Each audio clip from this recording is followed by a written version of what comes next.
Okay, it took me three tries, two tries or three tries to get this going. This is a video on Canadian writers. Corona Samizdat has been very lucky to get great Canadian writers to submit their work to us. And this is where you can find out the most about them. A Canadian writer named Jeff Bursey, who we have a book of short stories by and a novel by. Oh, wait, I forgot to gather the novel. I gathered all the Canadians right here. Then I forgot Jeff's first book. Where is it? Jeff! Jeff! Yeah! One of my favorite covers. Kind of thing you expect to see in Canada. You know, Unidentified Man at left of photo. A very funny book. And I guess you would call it what does he call it? Adventure fiction? No, no, no. Not. It's not experimental. He uses a different word. But I again, my age. Let's see. This is how it starts. A guy named Joe, beneficiary of an inheritance, landed in Charlottetown, PEI, Prince Edward Island, in the late winter of maybe 2016. He could have been placed anywhere, but there's not a lot of fiction set in Pei, and the marketing niche might help. The conceit is that he removed himself from another Atlantic province, but he can't be too far away from the ocean due to nostalgia. This you'll have sympathy with, as everyone misses something, and that as a stranger he can experience a string of cliched adventures while providing a perspective that helps you understand the gentle red clay island. You anticipate he will change over time because you've been trained to read coming-of-age or quest novels. This is how the book is written. Writing is hard work, often unrewarding, so there's not going to be much effort here to convince you that you're in a version of the so-called real world. Things are told, not shown. Everything's so open-ended, you'll soon believe you're writing this yourself, because you do write. A diary, poems about broken hearts or dead horses, and chances are you show it to a long-suffering friend who has to find one good thing to say about it. Joe, named that out of respect for Henry Miller, whose first published novel has people calling each other Joe so no one takes himself too seriously. Joe is freshly in Seatown, as it's called by the citizens, living downtown without friends. But I'm only 3 paragraphs in. There are pages to go. And this right here is invention, hopefully to be followed by more invention. Joe, never Joey, he's an adult for Christ's sake, could be about to live a life like yours. The struggle of man versus man versus himself. Old man struggles to turn page. Just close your eyes and be mine, Ruby. No, I think I went to the wrong page. Versus the environment sort of thing. Maybe an Odyssey life in an Iliad world. A brother would be a useful creature for Joe to have, so he has 4. So this is how the novel is written. It works beautifully. It's very funny. And it leads to an incredible apotheosis. And if you can find that, if you do read the book, look for I think you can find somewhere on YouTube Jeff Bursey reading the end of this book, and it's an extra. It's like a reward, or a bonus, not a reward. Okay, so that's I didn't mean to go into this first, but then again, how could you not? This was printed back in our first summer when we had no idea. We knew we were making pocketbooks. Look at that. Look how small this book is. And it turned out that we printed. There are a few pictures in here. The font is a little bit on the smaller side, but I can read it with my reading glasses. Yeah. And, so I don't think that should throw you off. Great little book to carry around with you. And it's lots of fun. It's brilliant. Um, and oh, I forgot about this. I actually have I myself have a blurb on the back cover. It says, "I selected this book for publishing without reading it. Why the fuck should I have to read or add reading these impudent scribes to my troubles?" That's true, too. And I was really when I read it, I was quite thrilled. There's also let's see, the people on the back. You know, Canadians are a lot like the people in the United States. They most of them are unknown.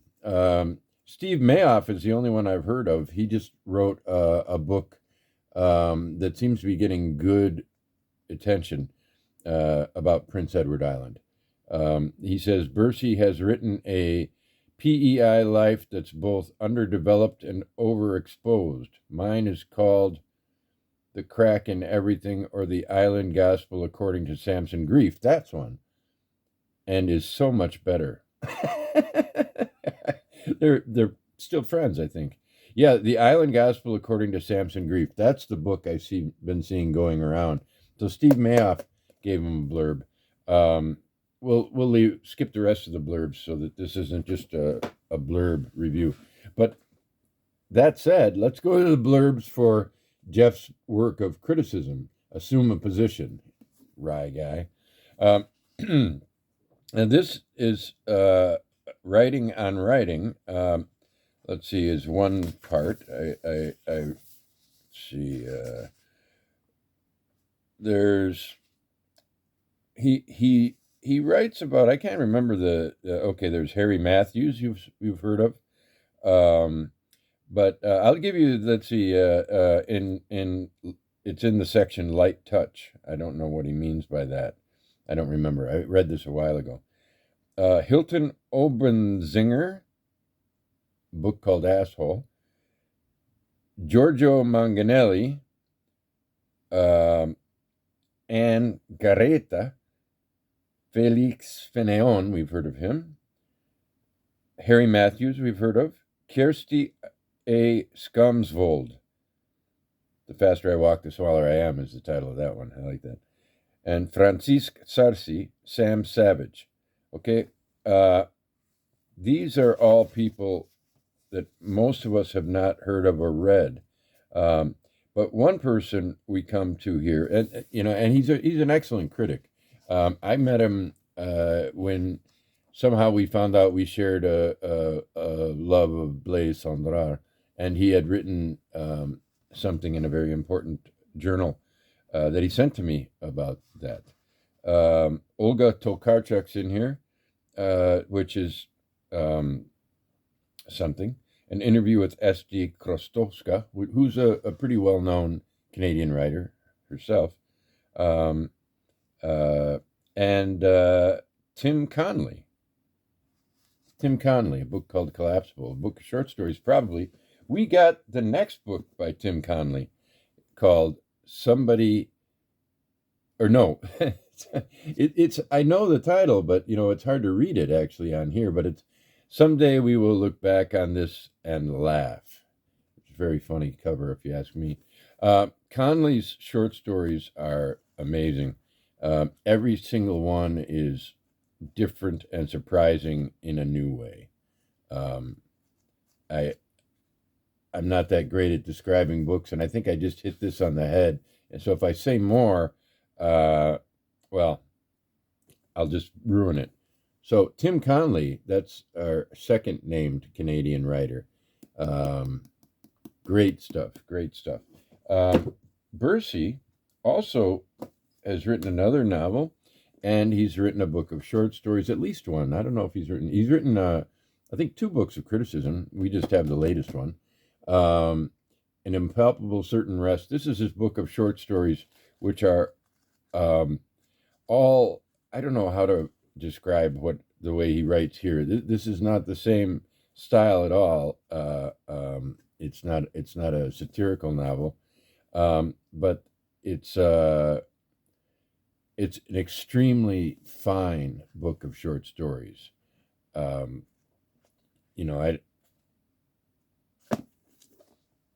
highly recommended and highly regarded by those we've heard from.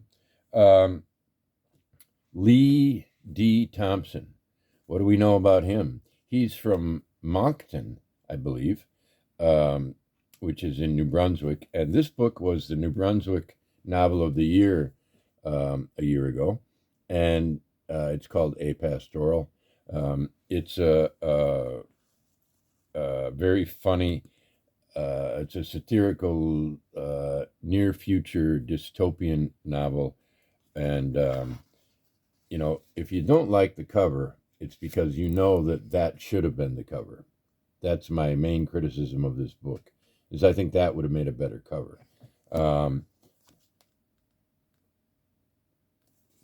It's about the a new penal system in which the criminals are put into the bodies of animals, or their brains are, and it's very popular and a great book. Now we have Bill Clark, who I don't want to say this because I've read all of these books, and I've liked every single one of them, and I think it's close to love when it comes to particularly. Well, actually, I don't want to choose any out of there because I think I love these guys. I do, all of them. And then there's this one, W.D. Clark. I was going to say he may be the best of all, but I don't want to say that, although it may be true. But this little fatty is called She Sang to Them, She Sang. And I saw this first in manuscript, and I saw it was had a little something to do with real estate. And, I'm not a good reader of manuscripts. I was doing it as a favor for someone at a press. And I can't remember if I wrote Bill personally or not, but I recommended against the book. And later that same summer, Bill sent me the first version of this book, White Mythologies, which is two lengthy novellas. The first one is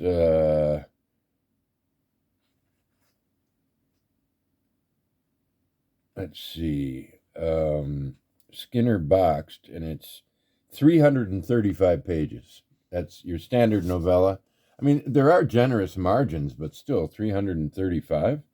And the next one is what I just saw something with sex in it. I think, did it have the word sex in it? Oh, love's mind in the gutter. Love's Alchemy is another novella, and I think it's over 100 pages. I mean, it's got to be. Yeah, it is. It's 100 and some pages. 120 pages. Okay, that might be a novella, but 300. It's very funny. And I read it, and when he sent it to me, and I thought, oh my God, this guy's really amazing. What did I miss in this book? And then when I read it again, I had somebody else look at it or something. I don't know. My press started, Bill was back, and I don't know how it happened. I don't recall I remember that once I read this, I wanted whatever I could get. And, but I think by then we had already decided to publish this. And I think I didn't read this either until it was published. And it turns out that he's very, very independent in style, and in very sneaky ways, he makes a lot of his own rules. And, you learn to read his book as you're going. And sometimes it's very subtle things that he does. And that subtle to the point where if I mention them, it seems like I'm making too much of something small. Like often in this book, It's all about Dr. Ed, and that's all I want to say right now. I'm rereading it right now. That's what led me to this whole thing, and I I what was I going to say about that? Ah, yeah. The what he does is, he has one apostrophe, like enclosed apostrophes, like uh, instead of quotes, an apostrophe on either side, like Dr. Ed thought, and in quotes. It's amazing. It has this instant and also cumulative effect as you go through, um, and it's just a minor thing, but the similar thing he does here is, let me see if I can find a quick example, using indentation, um, uh, and indentation within indentation, not just quotes within quotes, so that it's an interesting way of getting inside what someone's thinking and then inside what someone else is thinking, and it somehow works. It seems like such a simple trick, but they end up being very. This is a gorgeous human tale, in it, and with some interesting quirks. And this is, I just remember, uh, I'm on page 133 now. I don't remember what happens in the book because I got a bad memory, but it's a delight to read it again.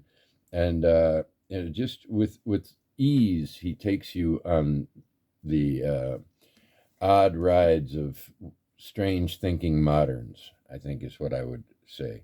But the cumulative report is, we've got some first class fiction from contemporary writers from Canada who are publishing with us because it's a sort of no bullshit, no money press. And this one, I did want to say one other thing about this one, because it was published in the early days. We didn't know how many books we should publish, and though it has sold well, we still got a shitload left. I think I didn't realize, how much should I spend on a book, and how much could I spend on a book. At that point, it was like, well, okay, I've got this, and Jeff and I came to an agreement on how many to publish, and normally, in the normal case, like by now, we would have chosen maybe a third of the number of copies and then have replenished it. But instead, we published three times what's become a near norm, and now, and so we just always have them, no matter how they sell. They sell in streaks too. All of these guys sell in streaks. Like somebody hears about one of them. And I think that I'm curious to find out about this guy, Tim Conley.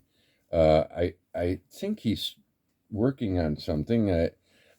I don't want I want him to keep publishing with us. Although we're still a small press in Slovenia, so publishing with us is not a big thing. It's easier on your blood pressure and all that, and your brain. Just send it. We'll publish it. Fuck it. We know you're a great Canadian writer, and I do have to say Canadian because there are other. You could be Icelandic, and you'd probably be better known in Iceland. But these guys, it's sad to see that they go through the same kind of struggles in Canada that writers go through in the U.S.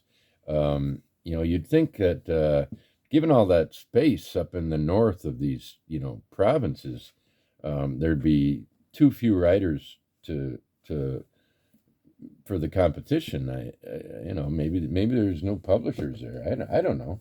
There must be some good ones. I know there are good ones. I'm just bullshitting. But Bill has one coming out that is going to. We might have to publish it in 3 volumes. When I try to pin him down, and if I do, then I forget what he told me. But the number of words is, I think, if I remember what he told me right, it's going to mean that it's going to be uh, 2 volumes at least this big, and probably a little less space in the margins. Anyway, this thing is just a joy to handle, and I'm having a great time reading it. And you will too, because you will read it. I know you will. Do you want to know about Dr. Ed and the mental health business in Canada? I sure didn't. I didn't care until I started reading about Dr. Ed. Now I care. And what is happening with his dog, Max? I don't remember. Right now, he seems to be missing.